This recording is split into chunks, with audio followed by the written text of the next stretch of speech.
In the film Wall Street, Gordon Gekko famously says, greed, for lack of a better word, is good. Greed is right. Greed works. Today, we are going to talk about greedy techniques.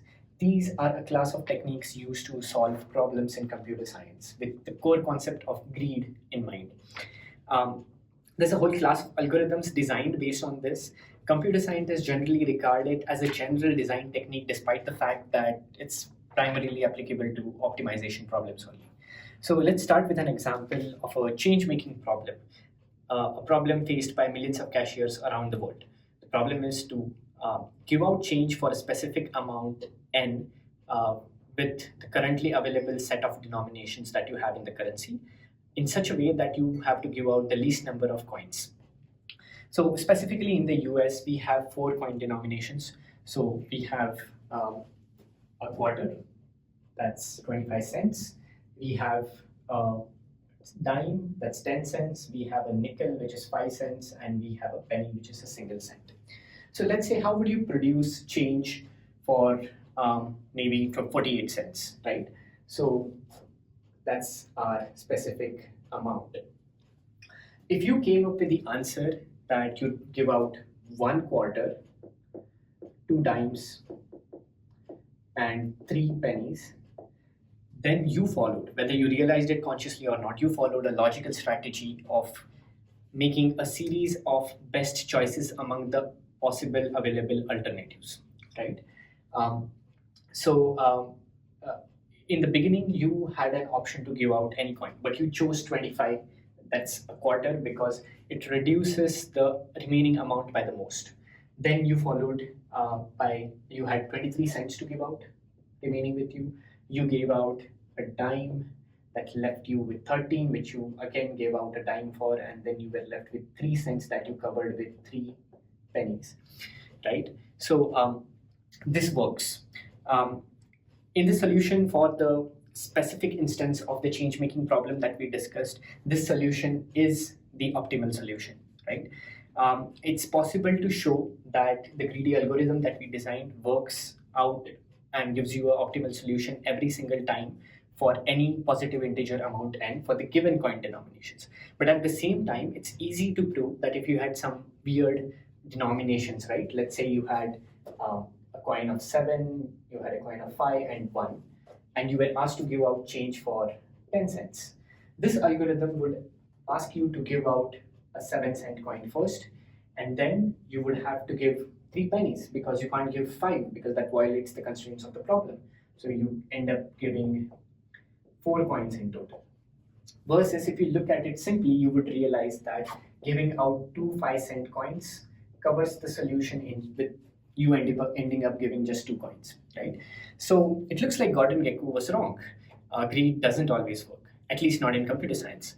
So to generalize, a greedy technique assumes that making a series of locally optimal or greedy decisions leaves you with a globally optimal solution. But this assumption isn't always true, and it doesn't always work with all sorts of problems.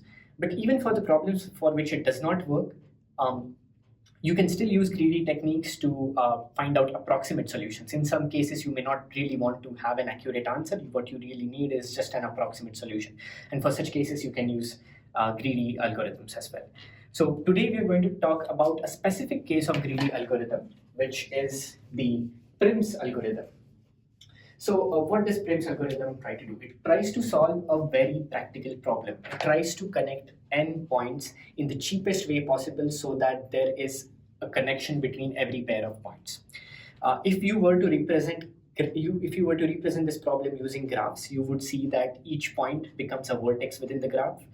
Each connection is an edge, and the costs associated with those connections are the weights of those edges. So now the question itself can be posed as a minimum spanning tree problem, right? So for those who are not familiar with the concept of minimum spanning tree, a spanning tree of a connected graph is its connected acyclic is the key term, acyclic subgraph or a tree that contains all the vertices of the given graph, right? A minimum spanning tree is a special case of a spanning tree which has the lowest total weight. So really simple. So Okay, yeah. Before we get into Prim's algorithm, let's try to understand why Prim's algorithm is needed, right? So why not just try an exhaustive approach and generate all spanning trees for a given graph? We cannot do that mainly because, or we rather should not do that mainly because generating spanning trees is not a scalable process. So as the size and density of a graph increases, the number of spanning trees that can arise out of it grows exponentially. And at the same time, interestingly enough, it's way harder to generate all spanning trees of a given graph than it is to find out the minimum spanning tree of a given graph. It's counterintuitive, but yeah, that's how it is. So, okay, so that's why we need Prim's algorithm, right? So, how does Prim's algorithm work? So, Prim's algorithm constructs a minimum spanning tree through a sequence of expanding subtrees. The initial subtree itself in such a sequence would be a randomly picked out vertex. You can pick out any vertex, it doesn't really matter from the set of vertices that are there in the graph. On each iteration, you would expand the current subtree by attaching to it its nearest vertex. What do we mean by a nearest vertex?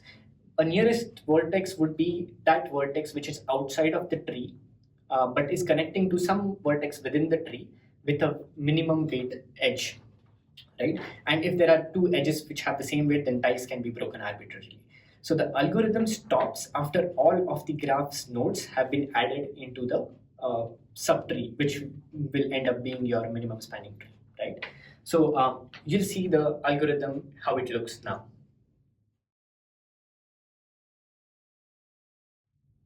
Okay, now that we have seen the algorithm, let's see how we can trace that algorithm and see how it produces a minimum spanning tree out of a given graph. So I'm going to draw a graph now. Okay, so this is our graph for today. Okay, and we're going to apply Prim's algorithm on this, and we are going to produce a minimum spanning tree out of it. Okay, so the minimum spanning tree that Prim's algorithm produces, I'm going to draw it over here. MST stands for minimum spanning tree. Okay, so the very nature of Prim's algorithm requires you to provide the vertex that is not inside the tree during any of the iterations. So any vertex that is outside of the tree, you need to provide it with information related to the vertex that it connects to within the tree and its minimum weight edge, right? So the way we are going to represent that is we are going to say U, which stands for a vertex which is outside of the tree, connecting to a vertex within the tree V with a weight of E of the connecting edge. This is how we're going to represent. For any vertex that does not directly connect to a vertex within the tree, we don't know how it's going to come into the minimum spanning tree, right? So we just say dash for the vertex and we assign a weight of infinity to the edge. Okay. So this is going to be our notation for the trace for that algorithm, right? Now we start with dividing our vertices across three columns, right?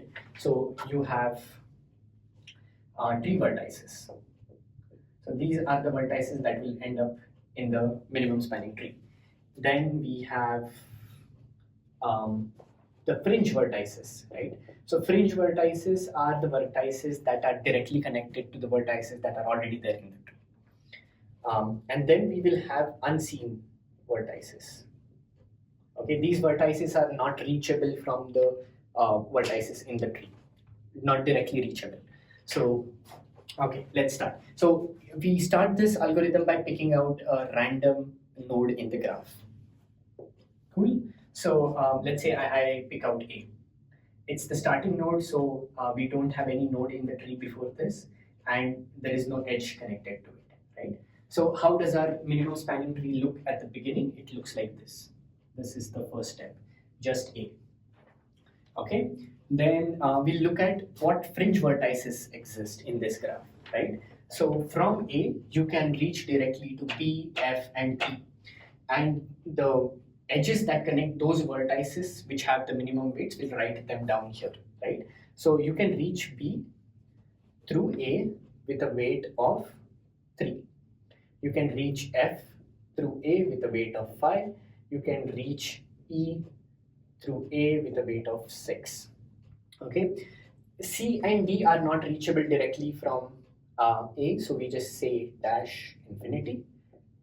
dash infinity. Okay, so that's our first iteration. From this iteration, what we can do is we can figure out which is the minimum weight edge. You can see that B connection to B from A with a weight of 3 is the minimum weight edge. So we add that into our tree, right? So how does our tree look now? The tree looks like this. Okay. Now that we have added 2 vertices within the tree, our fringe vertices will change. Okay. So let's go one by one. So C, you can reach C from B with a weight of 1. Okay. You can reach D from nowhere. So D is still in unseen vertices. Okay. And then you can reach E from A with a weight of 6. And you can reach F from B. Now, earlier you see we were able to reach F from A with a weight of 5, but you can also reach F from B with a weight of 4. So we're going to choose that. So we can reach F from B with a weight of 4. Now you look at all of the fringe vertices that you have and you add the lowest one to the next step, right? So you add C, B, 1. So our minimum spanning tree now iteratively becomes this. This is our minimum span. So not the minimum spanning tree, sorry. The spanning tree becomes like this, right? What we get at the end of it will be the minimum spanning tree. So yeah, so we have ABC, right? Now in the third iteration, what do?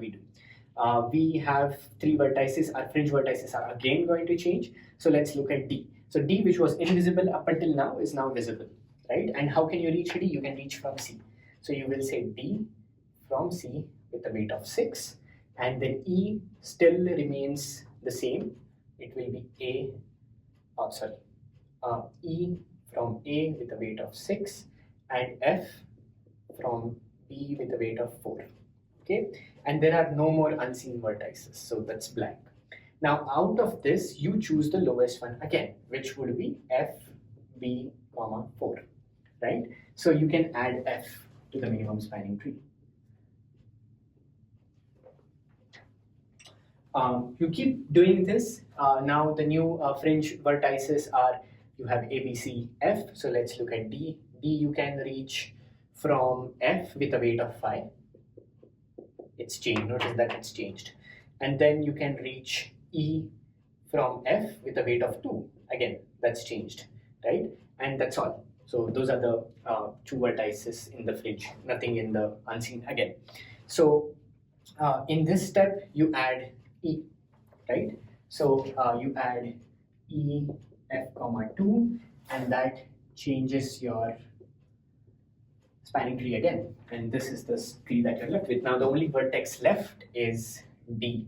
How do you approach D? You have to approach D through these 3 options. You can only approach through F, which is the lowest one, right? So those are the fringe vertices, and that gets add F5, right? So nothing here, nothing here, nothing here.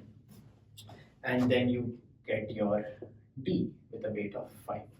So now what you see here is the minimum spanning tree that we generated out of this graph, okay? And you can try it out with multiple different edges, and you will find that the total sum of the edges always comes out to be the lowest for this one, right? So the edge weight is 4, 4, 8, 10, and 15. 15 is the total weight. You cannot go beyond this, okay? Now, now that we have seen how Prim's algorithm works, let's look at whether this algorithm always generates an optimal solution for a given graph, right? Because that's important. We know that it works for this specific situation, but remember, like we saw for the coin situation earlier, there was a case for a certain weird denomination where greedy algorithm did not work. So it's really important for you to figure out whether Prim's algorithm absolutely works every single time. I can let you in on a secret, it does, right? But you just can't take my word for it, because especially when it comes to greedy algorithms, a proper systematic proof becomes really, really important, okay? So now what we're going to do is we are going to prove the correctness of Prim's algorithm. So before we set out to prove Prim's algorithm, let's think about what it tries to do, okay? Prim's algorithm tries to generate a minimum spanning tree at the end through a sequence of expanding subtrees, right? So the sequence of the individual subtrees in that sequence of expanding subtrees themselves become subgraphs of the minimum spanning tree, or subtrees. You can call them subtrees, right? So how do we? So what do we need to prove here exactly? We need to prove that all of those subtrees that are generated in the sequence, as well as the last tree, which is the MST, all of them are subgraphs of MST. Okay, so we can do this through a process called induction. We can prove by induction, right? So how does that work? Prim's algorithm, let's say, generates a sequence of subtrees like this: T1, T2, and Tn minus 1. Right? Now, Tn minus 1 is a subgraph of the minimum spanning tree, which includes all of its vertices. Right? So, what does that tell you? A subgraph that includes all of the vertices of the graph and is a subgraph of the minimum spanning tree means that Tn minus 1 itself is the minimum spanning tree, right? So that's one important observation for us now. And T naught, it has to be a minimum spanning tree. Why? Because you start with a single node that you have chosen arbitrarily. A minimum spanning tree by definition includes all the nodes. So even if you choose any of the nodes in the graph, it has to be a subgraph of the minimum spanning tree. So our base case is trivial, right? What do you need to prove something by induction? You need two things. You need, one is the basis of induction, and second is the inductive step itself.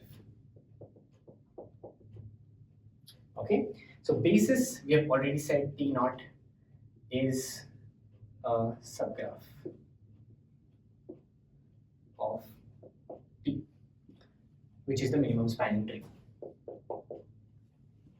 Okay, the inductive step, how it works is you assume that a given ith step produces a subgraph of minimum spanning tree, and then you prove that Ti plus 1, the I plus 1 step also after applying Prim's generates a subgraph of minimum spanning tree. So if Ti is, I'm going to denote it like this, subgraph of minimum spanning tree, then prove Ti plus 1 is also a subgraph of minimum spanning tree, right? So that's the thing that we are trying to prove here now.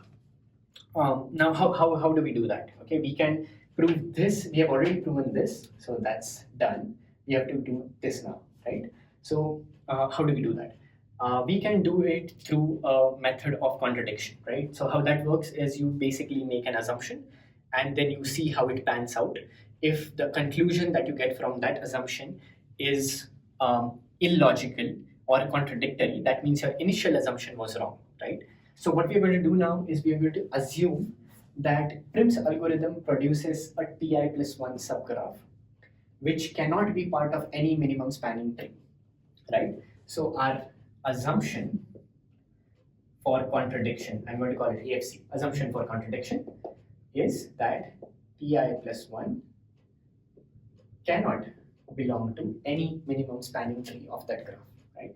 So for us to be able to understand this, let's quickly draw something so that's easier to visualize, Okay, so let's assume that this is the final minimum spanning tree that we get out of a given graph G. Okay, so that's how we denote it, that T is a subgraph of the entire total graph, and T is the minimum spanning tree. So I'm going to write it as MST.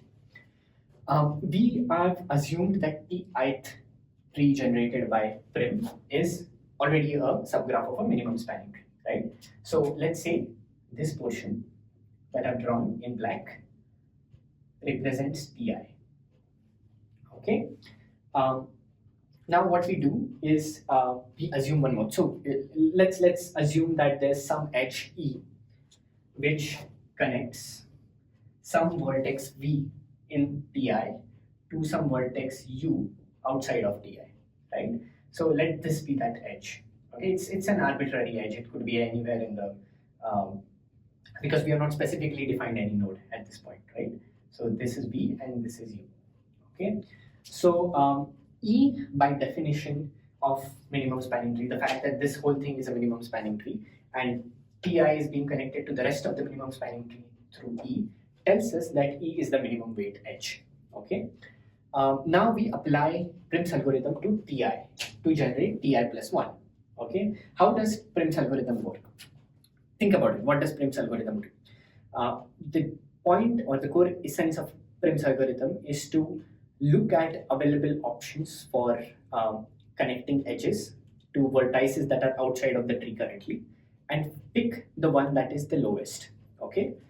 But if you see, our original assumption is that Prim's algorithm does not generate a spanning tree that is a subgraph of any minimum spanning tree, right? So we are saying that Ti plus 1 that Prim will generate will not be a subgraph of minimum spanning tree. So that we are basically saying is Prim is going to fail. Okay. So if Prim has to fail, it cannot choose this edge because choosing this edge would result in this minimum spanning tree, which means that Prim is successful. We have assumed that it fails. So Prim is left with no choice but to select some other edge other than this. Let's say it chose some edge E prime that connects V prime with U prime. Okay, I'm going to call it E prime, the one that is in red. Okay, so let me write this down. Okay, now how does Prim's algorithm work? It chose the minimum weight edge, right? What does that tell us? It tells us that the weight of edge E prime has to be less than or equal to E, because that's how it works. That's the definition of Prim's algorithm, right? So that's what it basically is telling us. Okay. Now, if we delete the edge VE, this edge, if I VU weight E, if we delete that edge, we end up with a spanning tree like this. Okay. Now, what has changed? So this portion has the same weight. This portion has the same weight as before. Okay. The only thing that changed is this and this. Okay. So we have already observed that E prime has a weight less than or equal to E. That means Prim has been able to generate a minimum spanning tree, which is this whole thing, including this, which has a weight less than or equal to the original minimum spanning tree that we had. Now think about it. Does that make sense? Can you generate a spanning tree, a subgraph of a spanning tree or a minimum spanning tree that has a weight lower than a minimum spanning tree, right? That doesn't work because by definition it has to have the lowest weight. So if it is less than the minimum spanning tree, it's illogical. If it is the same weight, then Prim has successfully generated a minimum spanning tree, which refutes our original assumption that Ti plus 1 cannot be a subgraph of any minimum spanning tree, right? Because this is either a minimum spanning tree or it's lower than that, refuting our original assumption and thereby proving that Prim generates Ti plus 1, which belongs to some minimum spanning tree T. And that basically proves that Prim's algorithm is correct, right? Now let's talk about the time complexity of Prim's algorithm. Okay, so if you remember how we traced the algorithm, we had some column storing the tree vertices and some column storing the fringe and unseen vertices, right? So we'll call this Vt and this we'll call V minus Vt. Why V? V is our graph with set of vertices V and set of edges E. Okay, so if you look at Prim's algorithm, it iterates V minus 1 times because you start with a single vertex and then you have to add V minus 1 vertices, right? So it iterates V minus 1 times. So every V minus 1 iteration that it makes, it deletes a vertex from this set and adds it to this set, right? So vertices are going from here to here. If you notice how this is all happening, it's happening based on some priority, right? So it's happening upon edge weight. So edge weight is the priority, which means that this is a concept of priority queue. And this is also priority queue, right? So what's the most efficient way of implementing a priority queue? If you use a min heap to implement the priority queue, the operations of deletion and addition are all of complexity log v, where v is the number of vertices in the heap, right? Or number of nodes in the queue or whatever. So it comes out to be log v. So deletion is log v plus addition is log v plus reprioritization within the min heap is also log v. So sum of all log v's comes out to be log v. So log v is the total thing. Now, how many times does it do this? It has to, the Prim's algorithm iterates v minus 1 times and it makes e verifications across the edges to find out which is the smaller edge, and then it does log v operations, right? So what does that tell you? It tells you that this into this is the complexity. Now for any given graph, v minus 1 is always going to be less than or equal to the number of edges. Okay, the most simplest graph, if you look at, is something like this, right? So it has 2 vertices, which means v minus 1 is 1, and the number of edges also 1.